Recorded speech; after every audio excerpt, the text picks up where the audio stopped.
بسم اللہ الرحمن الرحیم۔ السلام علیکم۔ میں آپ کا میزبان سمیع ابراہیم اور آپ دیکھ رہے ہیں ہمارا سوشل میڈیا۔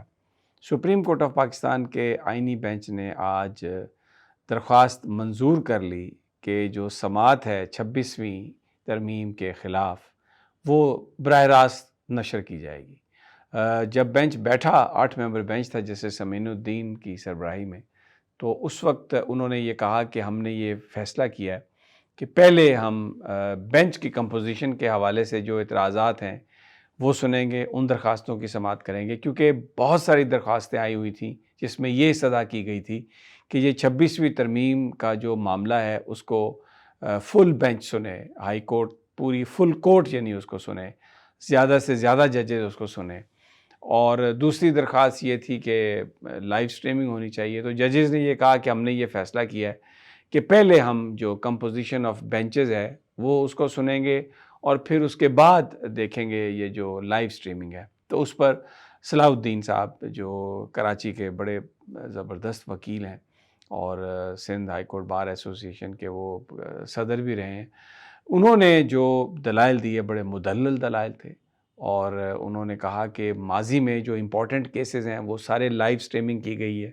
26ویں آئینی ترمیم رات کی تاریکی میں کسی قسم کی ڈسکشن کے بغیر بنا لی گئی تھی، پاس کر دی گئی تھی۔ تو اس پر بہت ضروری ہے کہ تمام کے بینچ کیسا ہونا چاہیے، فل کورٹ ہونا چاہیے، وہ سارے جو آرگومنٹس ہیں وہ اس کو ٹرانسپیرنٹ بنانے کے لیے لائیو سٹریمنگ ہونی چاہیے تاکہ پاکستان کے عوام جو اصل سٹیک ہولڈر ہیں ان کو ایک ایک چیز کا پتہ چلے۔ تو اس پہ جسٹس افغان نے ایک بڑا دلچسپ ریمارک دیا۔ انہوں نے کہا کہ آپ چاہتے ہیں کہ جو ترمیم رات کی تاریکی میں پاس ہوئی ہے اب دن کے اجالے میں اس پر ڈسکشن کی جائے۔ تو صلاح الدین صاحب نے کہا بالکل میں یہی چاہتا ہوں۔ تو اس پر بڑا سیر حاصل گفتگو ہوئی۔ صلاح الدین صاحب نے پورے دلائل دیے اور ساتھ میں بہت سارے کیسز کا ریفرنس بھی دیا۔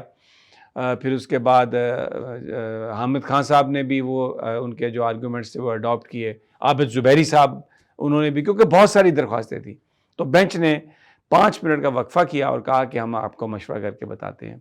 تو پھر آئے جب تو یہ فیصلہ ہوا کہ بالکل لائیو سٹریمنگ ہوگی، اور ساتھ ہی یہ کہا گیا کہ آپ وکیلوں سے کہا گیا کہ اب کل جو سماعت ہے وہ ہوگی کہ بینچ کی کمپوزیشن کیسے ہو، کیا اس کو یہی آئینی بینچ سنے، فل کورٹ سنے، کون لوگ اس کو سنے۔ تو کل اس معاملے پر بحث ہوگی اور اس کی لائیو سٹریمنگ ہوگی۔ تو آج ججز کا جو موڈ تھا شروع میں وہ تو میں نے آپ کو بتا دیا کیا تھا، لیکن جو وکلاء کے دلائل تھے، جس طریقے سے وہاں پر عدالت میں چیزیں چلیں، تو وہ ججز کو انہوں نے کمپیل کیا اپنے آرگومنٹ سے کہ آپ اس بات کو پہلے سنیں۔ تو عامر رحمان صاحب جو ایڈیشنل اٹارنی جنرل ہیں، ان سے پوچھا گیا، سرکار کی رائے لی گئی، تو انہوں نے تو ایک PLD 2023 کا فیصلہ دیا کہ اس میں اس کو منع کیا گیا، سپریم کورٹ کے فیصلہ تھا۔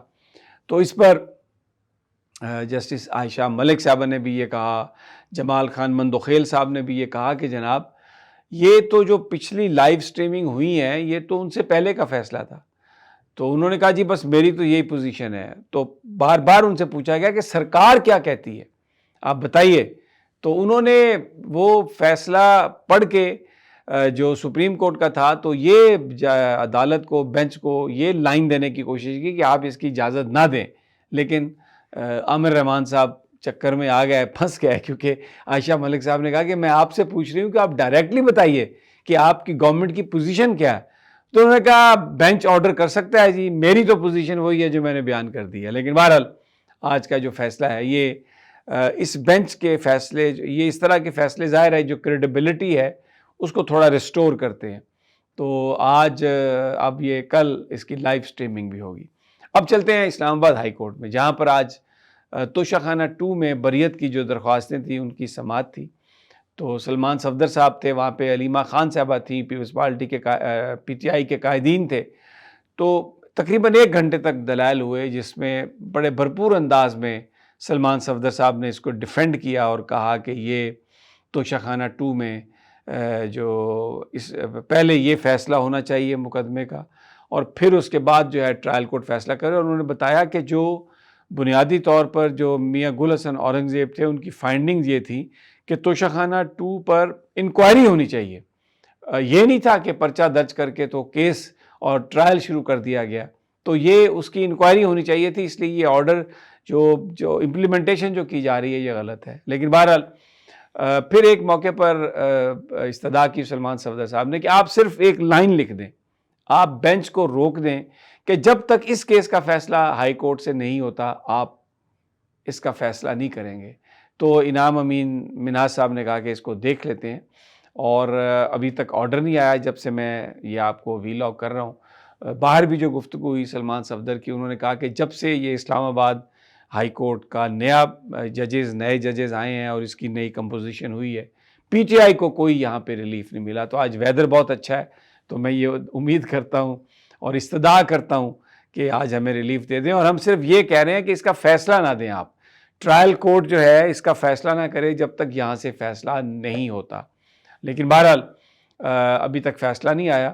لیکن بظاہر اس بات کا امکان نہیں ہے کہ اس کو ہائی کورٹ سٹے دے گی اور متحد عدالت کو یہ کہے گی کہ آپ فیصلہ نہ دیں, کیونکہ جو گورنمنٹ کی اس وقت منصوبہ بندی نظر آ رہی ہے وہ یہ ہے کہ اگر 190 ملین پاؤنڈ کا جو کیس ہے اس میں اگر ضمانت ہو بھی جاتی ہے عمران خان صاحب کی یا بشرا صاحبہ کی, لیکن اس سے پہلے توشہ خانہ 2 میں اگر سزا ہو جائے تو ان کی فوری رہائی کے جو چانسز ہیں وہ ختم ہو جائیں گے اور وہ پھر پابند سلاسل وہ رہ سکیں گے.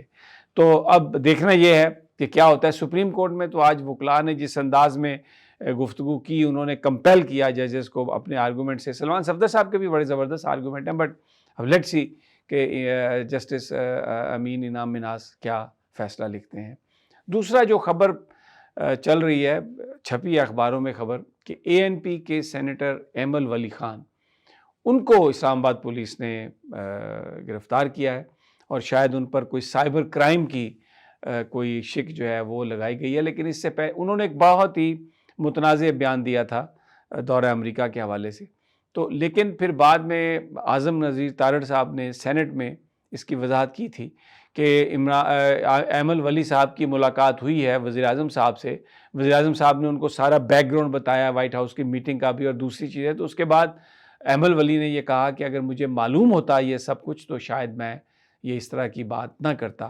تو بظاہر ایسا لگ رہا تھا کہ یہ معاملہ ریزالو ہو گیا, لیکن اگر سائبر کرائم ہے اور گفتگو کے حوالے سے ہے, کسی پر الزام تراشی کے حوالے سے ہے, تو یہ پتہ نہیں کہ کون سے چارجز ہیں, لیکن ان کو بتایا یہ جاتا ہے. مجھے ان کے ذرائع سے کنفرم نہیں ہوا, لیکن جنگ ایک بڑا معتبر اخبار ہے پاکستان کا, اس نے یہ خبر دی ہے کہ ایمل ولی خان کو گرفتار کر لیا گیا ہے اور ان کو لے گئی ہے اسلام آباد پولیس, اور شاید سائبر کرائم کا جو معاملہ ہے وہ اس پر ان سے پوچھ تاچھ ہوگی.